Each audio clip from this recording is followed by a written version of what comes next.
আল্লাহ রসুল বলছেন যে আমি একটা নদীর পাড় দিয়ে যাচ্ছি, সেই নদীটা রক্তের নদী, ফুটছে, রক্তের পানিটা যেন টকবক টকবক করে ফুটছে। একটা লোককে দেখলাম ওই রক্তের নদীতে ফেলে দেওয়া হয়েছে। লোকটা বারবার নদীর পাড়ে আসার চেষ্টা করছে, বারবার চেষ্টা করছে। আর ফেরেশতাদের দেখলাম তারা হাতে আছে বড় বড় পাথর, ওই রক্তের নদীতে হাবুডুবু খাওয়া লোকটির মাথাতে বারবার যেন পাথর দিয়ে আঘাত করছে। তার মাথাটা ভেঙে চৌচির হয়ে যাচ্ছে, আবার মাথাটা সাথে সাথে জয়েন্ট হয়ে যাচ্ছে। আল্লাহ রসুল বলছেন জিবরিলকে, জিবরিল এই লোকটি কে যার মাথাতে পাথর মারা হচ্ছে, মাথাটা ভেঙে চৌচির হচ্ছে, আবার ভালো হয়ে যাচ্ছে, লোকটি কে? জিবরিল আমিন বলছেন এটা হচ্ছে আপনার উম্মতের ওই লোকটা যে লোকটা সুদের টাকা খেত। আপনাদের বিহারে চলে না তো সব সুদ টুদ? চলে, চলে, সব জায়গাতেই চলে, তাই না? মানে সব কিছু উল্টা চলছে, সব কিছু উল্টা। উল্টা নাই, উল্টা। যে দান করেছে মানুষ মাদ্রাসাতে, হয়তো তাদের ভিতরে সুদের টাকাও ঢুকে থাকতে পারে, পারে কি পারে না? পারে। আল্লাহ দেখছে দুটো অপশন, ও দানই তো বটেই, দান করেছে, টাকা মহব্বতের জিনিস, তাই না? টাকা মহব্বতের জিনিস, ও দান করেছে, দানই বটে, কিন্তু সুদ জোর ভিতরে ঢুকে আছে, তাই না? মানে আল্লাহ কি যে করবে, সুদ ঢুকে আছে, আপনি বুঝে নেন। আমার আগে একটা বক্তা বক্তব্য রাখছিলেন, ওই যে ডাক্তার ভাই 5,000 টাকা দিয়েছেন। আপনি ডাক্তারি করেন তো? হ্যাঁ, ডাক্তারি করেন, ডাক্তারি করেন। তা বক্তা সাহেব দোয়া করছিলেন আল্লাহ যাতে ওর ব্যবসাতে বরকত দেয়। ওর ব্যবসাতে বরকত দেওয়া মানে লোক অসুস্থ হোক, এটাই তো। ডাক্তারের জন্য দোয়া করছে বক্তা যে আল্লাহ যেন ওর ব্যবসাতে বরকত দেয়, তার মানে লোক সব বিপদে পড়ে যাক, অসুখে পড়ে যাক, এটাই তো দোয়া করছে, তাই না? আমি ওনার ভুল বলছি না, আল্লাহর কসম, আমি ওনাকে কিছু বলছি না, বোঝানোর জন্য একটা কথা বলছি। তা আল্লাহ এখন বক্তার এই দোয়া কবুল করবে, আবার যে অসুখে আছে সে দোয়া করছে যে আল্লাহ আমাকে সুস্থতা দাও যাতে ডাক্তারের কাছে যেতে না হয়। কি বলছে বুঝতে পারছেন না? তা দান আপনি করেছেন এটা ঠিক, কিন্তু দানের টাকাটা ঠিক জায়গা থেকে এসেছে তো? ঠিক জায়গা থেকে এসেছে? অত সহজ? তাহাজ্জুদ পড়লে কোথায় যাওয়া যায়? হ্যাঁ, জান্নাত যাওয়া যায়, তাই না? একটা লোক সেজদাতে মারা গেছে, তাহাজ্জুদ পড়তে পড়তে সেজদা দিয়ে মারা গেছে।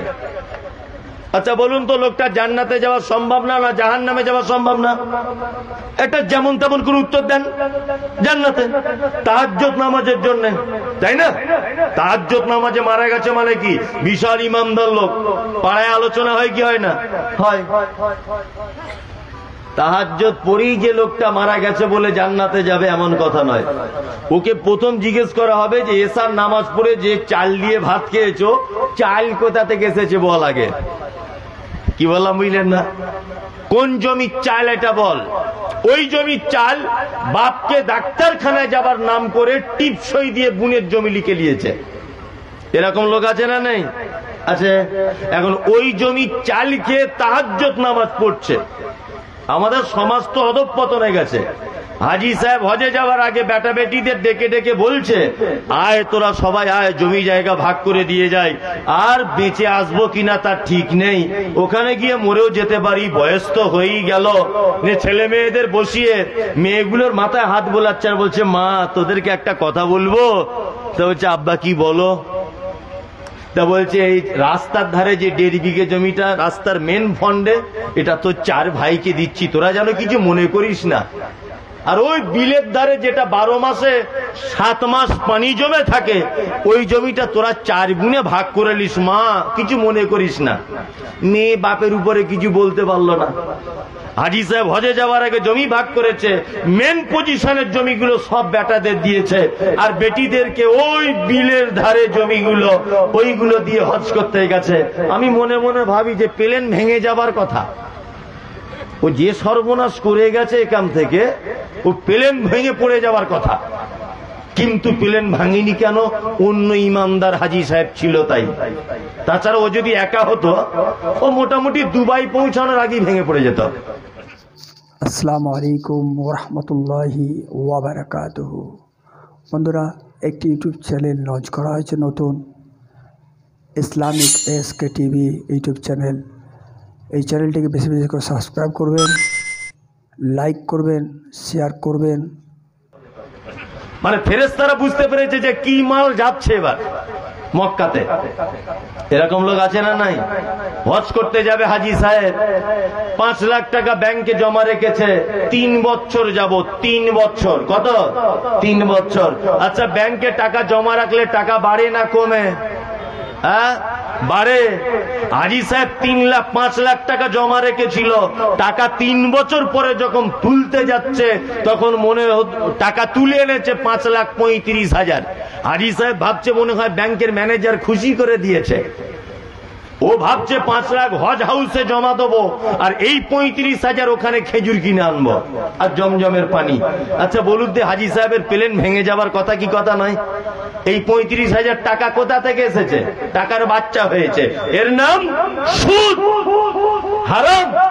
মুহাম্মদ সাল্লাল্লাহু আলাইহি ওয়াসাল্লাম ইসলামের যত বিধি বিধান আছে, যত আদেশ নিষেধ আছে, এত নিকৃষ্ট কোন শব্দ ব্যবহার করেনি যে শব্দটা সুদের ব্যাপারে ব্যবহার করেছেন। তিনি বলেছেন 1 দিরহাম অর্থাৎ 1 টাকা যদি কেউ সুদের টাকা খায়, তার মায়ের সঙ্গে জিনা করার সমপরিমাণ পাপ। আচ্ছা, এখানে যারা বসে আছেন মাকে সবাই ভালোবাসি, বাসি? কারা কারা হাত তুলুন একবার। সবাই বাসেন, তাই না? সবাই বাসেন। আপনার মা কিন্তু আর বেঁচে নেই। আপনার মা ছিল এই গ্রামের সব থেকে ইমানদারিনী নারী। ইমানদারিনী নারী নয়, সব থেকে আল্লাহওয়ালি মেয়ে। আপনি একজন ভাগ্যবতী নারীর পেট থেকে পৃথিবীতে এসেছেন। আহারে, যে মা আপনাকে পেটে ধারণ করেছে, যে মা আপনার পেচ্ছাপ পায়খানা পরিষ্কার করেছে, যে মা আপনার নিজে না খেয়ে তোমাকে খাইয়েছে, সেই মা মারা গেছে, চোখ দিয়ে পানি পড়ে। আর মুহাম্মদ সাল্লাল্লাহু আলাইহি ওয়াসাল্লাম বলছেন, যে লোক সুদের টাকা খায় তার সব থেকে ছোট পাপ হচ্ছে এই যে সে তার মায়ের সঙ্গে ব্যভিচার করলে যে পাপ, এই পাপ তার হয়। আপনার মা কবরে চলে গেছে, কত নোংরা কথা যে মায়ের সঙ্গে ব্যভিচার করলে এই পাপ হবে। তুমি যদি সুদের টাকা খাও। এখনো অনেক লোক আছে না এই কাজে যুক্ত আছে। দয়া করে বলছি ভাই, এইসব ব্যাপার থেকে বেঁচে আসুন। এগুলো অকল্যাণ, কল্যাণ নয়। আল্লাহর নবী বলেন, আমি আর একটু আগিয়ে গেলাম মিরাজের রাত্রিতে, একদল লোককে দেখলাম, সেই লোকগুলোর হাতের নখগুলো তামা দিয়ে তৈরি করা আছে। কি দিয়ে? তামা দিয়ে তৈরি করা আছে। আর দেখলাম কি, নিজের নখ দিয়ে নিজের মুখের গোস্তটা, নিজের বুকের গোস্তটা, চামড়াগুলো যেন ছিঁড়ে ছিঁড়ে ছিঁড়ে ছিঁড়ে যেন ফেলছে। আমি জিবরিলকে বললাম, ও জিবরিল, এরা কারা? এরা কারা? এরা কারা যারা নিজেদের নখ দিয়ে তাদের মুখের গোস্তটা ছাড়িয়ে ফেলছে? তখন জিবরিল বলছেন, ও দয়ার নবী গো, এরা আর কেউ নয়, এটা আপনার উম্মতের ওই সমস্ত দলের মানুষেরা। তারা কি করত না গীবত করত, চগলখড়ি করত, এর কথা ওকে গিয়ে বলে লাগিয়ে ঝামেলা বাঁধিয়ে দিত। এই লোকদের এই রকম ভাবে সাজা কিয়ামত পর্যন্ত হতে থাকবে, কিয়ামত পর্যন্ত চলবে। সমাজ কেমন চলছে দেখুন। ফজরের নামাজ পড়ে ইমাম সাহেবকে বলছে আসসালামু আলাইকুম, খুব হাসছে দাঁত বার করে। বলছে, আপনার মতো ভালো ইমাম সাহেব আমাদের এলাকাতে একটাও নাই। আমি 30 বছর নামাজ পড়ছি, কিন্তু আপনার মতো লোক খুঁজে পাইনি। আপনি এত সুন্দর কোরআন তেলাওয়াত করেন, আর আপনার মানে ব্যবহারটা এত সুন্দর, আমাদের খুব ভালো লাগে। কে বলছে? ফজরের নামাজ পড়ে একজন পাক্কা নামাজি বলছে, আপনি খুব ভালো লোক। জোহরের সময় ইমাম সাহেবের বউ ফোন করেছে, বেটাটার খুব পাতলা পায়খানা, মনে হয় অক্সিজেন দিতে হবে, মনে হয় সিলাইন দিতে হবে, তাড়াতাড়ি করে বাড়ি এসো। তা ইমাম সাহেব জোহরের আগেই মোটরসাইকেল নিয়ে বাড়ি চলে গেছে, কাউকে বলার টাইম পাইনি। এখন যে লোকটা ফজরের নামাজের পর ইমাম সাহেবের তারিফ করেছে, ওই লোকটা জোহরে গিয়ে দেখছে ইমাম সাহেব নাই। তখন বলছে ইমাম সাহেব গেল কোথায়, কোথায় গেল, কাউকে বলে গেছে, এই গেছে তাই গেছে, বলছে না। তখন লোকটা বাড়ি আসার সময়তে ফটিকের চায়ের দোকানে বসে বসে বলছে ইমাম সাহেবের সব ভালো, সালা খুব বেশি কামাই করে, একে চাকরিতে না রাখাই ভালো। ভালো করে বুঝবেন, বলছে কে না রাখাই ভালো চাকরিতে। অথচ ফজরের নামাজের পরে বলেছে আপনার মতো ইমাম সাহেব এলাকাতে একটাও নাই, খুব ভালো ইমাম সাহেব।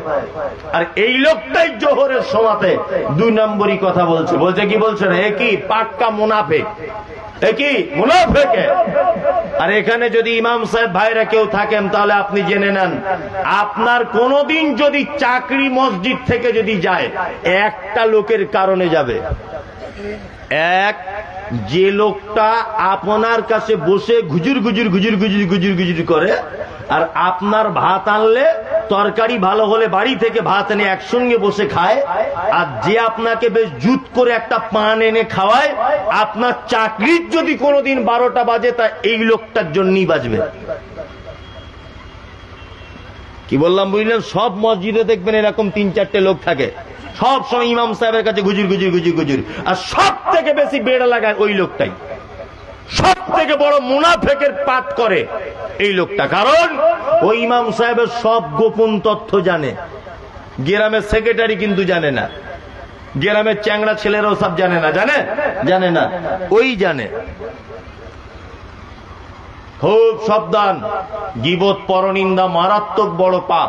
এই পাপ করলে সহজে জান্নাত পাওয়া যায় না, আকবারুল কাবায়ের, অর্থাৎ বড় বড় পাপ। আল্লাহ আপনাদেরকে আমাদেরকে এই পাপ থেকে হেফাজত করুক, বলুন আমিন, আমিন।